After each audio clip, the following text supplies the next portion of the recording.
নমস্কার, welcome to my channel. আমাকে এই বিরিয়ানির রেসিপিটা অনেকেই চেয়েছিলেন দেবার জন্য, তো আমি চলুন আজকে দেখাবো কিভাবে আমি এই সুন্দর বিরিয়ানিটা একদম খুব সহজে একদম সিম্পল রেসিপিতে বাড়িতে শুধুমাত্র ঘরোয়া উপকরণে বানিয়ে নিয়েছি। তো প্রথমে এখানে আমি নিয়ে নিয়েছি 600 গ্রাম চিকেন, আর চিকেনটাকে আমি কিন্তু ছোট ছোট পিস করেছি যাতে খুব ভালোভাবে কম সময়ে এটা বয়েল হয়ে যায়। এবার এতে পরিমাণ মতো নুন দিয়ে দিচ্ছি লঙ্কার গুঁড়ো। এবার এখানে দিচ্ছি একদম 1 পিঞ্চ মতো এখানে হলুদ গুঁড়ো, আর দিলাম জিরে গুঁড়ো। এই হলুদ গুঁড়োটা দেওয়ার কারণ আমার মা ঠাকুমারা বলেন মাংস নাকি শুধু হলুদ ছাড়া রান্না করতে নেই। যাই হোক, তাই একদম একটা পিঞ্চ দিলাম। এবার আমি এখানে 3 চামচ টক দই আর 2 চামচ দিয়ে দিচ্ছি আদা রসুনের পেস্ট। এবার এটাকে খুব ভালোভাবে ম্যারিনেট করে নিচ্ছি। এরপর দিয়ে দিচ্ছি গরম মশলা, হাফ ঢাকনা মতো গোলাপ জল, হাফ ঢাকনা কেওড়া জল। আপনারা এখানে হাফ চামচ করে গোলাপ জল কেওড়া জল দেবেন। আবার এটাকে ম্যারিনেট করে আমি 1 থেকে 2 ঘন্টা রেস্টে রেখে দিয়েছি। এবার রাইসটা বানানোর জন্য আমি হাঁড়ি বসিয়ে দিয়েছি, তাতে দিয়ে দিচ্ছি জল, গোটা গরম মশলা আর তেজপাতা, একটুখানি তেল। গরম মশলার মধ্যে যেমন নর্মালি হয় লবঙ্গ, এলাচ, দারচিনি এই সমস্ত দিয়ে দিচ্ছি, স্টার আনিস। এবার আমি চালটা ধুয়ে রেখেছিলাম বিরিয়ানি, সেটা দিয়ে দিলাম, আর ভাতটাকে আমি 70% কুক করে নেব রাইসটাকে। এইবারে আমি কড়াই গরম করে তাতে তেল দিয়ে দিয়েছি 4 টিস্পুন। এবার যে পেঁয়াজ কুচি রেখেছিলাম বেরেস্তার জন্য, সেই পেঁয়াজটা আমি এখানে দিয়ে দিচ্ছি।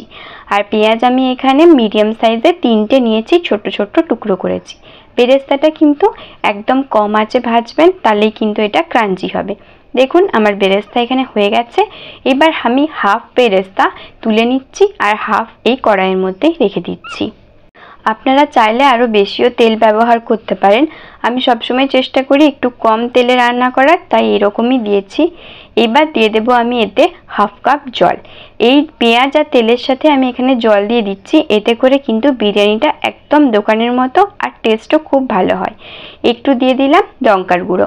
এই লঙ্কার গুঁড়োটা দেওয়ার জন্য কালারটা খুব ভালো আসে। দেখুন এটাকে খুব ভালো করে মিক্স করে আমি 1 মিনিট মতো ফুটিয়ে নিয়েছি। এইবার যে ম্যারিনেটেড চিকেনটা ছিল সেই চিকেনটা আমি দিয়ে দিচ্ছি।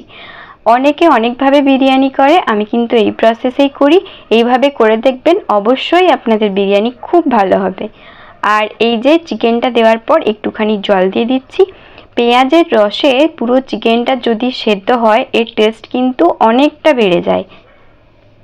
তাই যখনই বিরিয়ানি করবেন, চিকেন বা মটন, এইভাবে ট্রাই করবেন, অবশ্যই কিন্তু বিরিয়ানিটা খুব ভালো হয়। এবার এটাকে আমি ঢেকে পুরো 70% এটাকে আমি সেদ্ধ করে নেব। ঢেকে দিলাম। প্রথমে আঁচটাকে একটু বাড়িয়ে নিয়েছিলাম জলটা গরম হওয়ার মতো, তারপর লো ফ্লেমে এটাকে আমি কুক করে নিয়েছি। আর হ্যাঁ, মাঝে মাঝে কিন্তু আমি ঢাকা খুলে একটু উল্টো পাল্টে দিয়েছি যাতে দুপাশ খুব ভালোভাবে সেদ্ধ হয়। আমার চিকেনটা 70% কুক হয়ে গেছে। এবার চিকেনটাকে আমি উঠিয়ে নিচ্ছি অন্য একটা বাটিতে। আর এই যে চিকেনের স্টকটা রইলো, এই স্টকের মধ্যে আমি কিন্তু বিরিয়ানির আলুটাকে সেদ্ধ করে নেব। এবার আমি এর মধ্যে দিয়ে দেব বিরিয়ানির আলু।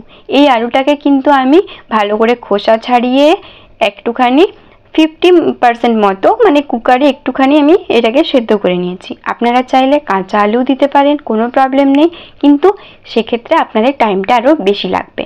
তাই আমি এখানে একটু হলুদ আর অল্প একটু নুন দিয়ে, বেশি নুন দেবে না, তাহলে কিন্তু আলুটা ঘেঁটে যেতে পারে, দিয়ে এটাকে আমি সেদ্ধ করে নিয়েছিলাম। এবার চিকেনটাকে আমি এর মধ্যে দিয়ে দিলাম। এবার আলু আর চিকেনটাকে খুব ভালো করে আমি মিক্স করে নিচ্ছি। একটুখানি বেশি ঘাটাঘাটি করবেন না, মানে পুরোটাই যেহেতু সেদ্ধ, মানে আলুটা আমার 50 ছিল, এখানে আলুটাকে আমি আরও 20% এখন সেদ্ধ করে নিলাম। আলু আমার 70 হয়ে গেল, আর চিকেনও 70% সেদ্ধ আছে। এবার আমি গ্যাসের ফ্লেমটাকে একদমই বন্ধ করে দিচ্ছি। বন্ধ করে আমি উপর থেকে দিয়ে দিচ্ছি গরম মশলা। আমি এখানে নর্মাল গরম মশলা ব্যবহার করেছি, কোনো বিরিয়ানি মশলা নয়। আপনারা চাইলে বিরিয়ানি মশলা ব্যবহার করতে পারেন, তবে আমার মনে হয় গরম মশলাই অনেক বেটার হয়, কারণ গরম মশলার মধ্যে সব কিছুই থাকে। এইবার দেখুন রাইসটা যেটা আমি 70% কুক করেছিলাম সেটা এর মধ্যে দিয়ে দিলাম। এবার দিচ্ছি নুন। নুনটা দিচ্ছি কারণ আমি জলে নুন দিয়েছি, বাট জলটা যেহেতু আমি ঝরিয়ে নিয়েছি, তাই নুনটা সেভাবে থাকবে না। আর আলুও ছিল, তাই আমি একটুখানি নুন দিচ্ছি আর দিলাম আবারও গরম মশলা। এবার দিয়ে দিচ্ছি আগের থেকে ভেজে রাখা বেরেস্তাটা। আর এখানে আমি একটু দুধের মধ্যে কেশর দিয়ে ভিজিয়ে রেখেছিলাম গরম দুধে, দেখুন কালারটা ভালো এসছে। এবার দিয়ে দিলাম। এবার একে একে এটাতে আমি 2 ঢাকনা দিচ্ছি গোলাপ জল, 2 ঢাকনা কেওড়া জল, আপনারা আপনাদের পরিমাণ মতো দেবেন। আর সব কিছুকে কিন্তু খুব ভালোভাবে ছড়িয়ে দেবেন এইভাবে, যাতে সমস্ত কিছুর মধ্যে পুরো ফ্লেভারটা খুব ভালোভাবে ঢুকে যায়, এক জায়গায় কখনো দেবেন না। এবার আমি কি করেছি, আতর নিয়েছিলাম 3 ফোঁটা। এবার আতরটাকে আবারও এক চামচ মতো আমি জল দিয়েছিলাম, দিয়ে গুলিয়ে দিয়ে দিচ্ছি। এতে করে খুব ভালোভাবে আতরটা চারিদিকে ছড়িয়ে পড়বে। আর এখানে আমি দিচ্ছি 1 টিস্পুন ঘি, গাওয়া ঘি। এই ঘিটা কিন্তু একদম বাড়িতে বানানো, এই রেসিপিও আমার চ্যানেলে আছে, আপনারা দেখে নিতে পারেন। এবার আমি ওপর থেকে ঠিক এইভাবে ঢেকে দিচ্ছি। আপনারা যদি চান এখানে কিন্তু আপনারা আটা বা ময়দা সিলও করতে পারেন, বাট আমার হয় না, এটা আমার ঠিকঠাক সেট হয়ে যায়। এবার আঁচটা জ্বালিয়ে দিচ্ছি। আঁচটাকে আমি প্রথমে 2 মিনিট একটু জোরে রাখছি, তারপরে আমি এটাকে একদম লো করে 20 মিনিট আমি এটাকে দমে রাখছি। আর আপনারা যদি প্রথমবার করেন তাহলে বলবো একটু খেয়াল রাখবেন যে দমে দেওয়ার পর যেন সাউন্ডটা থাকে, যদি সাউন্ড বন্ধ হয়ে যায় সেই মুহূর্তেই আপনারা অফ করে দেবেন। তারপর 10 মিনিট আমি এটাকে রেখেছিলাম নর্মালি, দেন খুলছি, দেখুন কি সুন্দর কালার এসেছে। আর হ্যাঁ, উপর থেকে আমি কিন্তু একটা বাটিতে জল দিয়ে চাপা দিয়ে দিই ওই ঢাকনার উপরে, তাহলে কি হয়, ভারী পেলে কিন্তু কোনোভাবে এই যে ভাপটা বেরিয়ে যায় না। আপনারা চাইলে ভারী কিছু চাপা দিয়ে দিতে পারেন আমার মতো। এইবার দেখুন বিরিয়ানি একদম রেডি হয়ে গেছে, কতটা সুন্দর আর কি ভালো গন্ধ বেরিয়েছে। আপনারা অবশ্যই বাড়িতে ট্রাই করবেন, তবেই কিন্তু এটা বুঝতে পারবেন।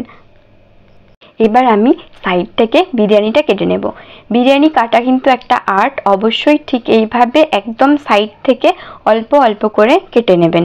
আর হ্যাঁ, আপনাদের যদি অনেক বেশি বিরিয়ানি হয় সেক্ষেত্রে আপনারা অন্য একটা হাঁড়ি বা অন্য কিছুতে আপনারা দম দিতে পারেন, অনেকগুলো লেয়ার করতে পারেন ঠিক এইভাবে, এটা আপনাদের ওপরে। আমি মোটামুটি আমার যা রাইস, আলু অ্যান্ড মাংস ছিল আমার এটার মধ্যে আমার হয়ে গেছে। এবার আমি আলুটাকে একটা চিকেনকে তুলে নিচ্ছি অল্প অল্প করে থালার মধ্যে, আর বাকিটাকে আমি রেখে দেবো, আর আবার মিক্স করে আমি আবার সার্ভ করব।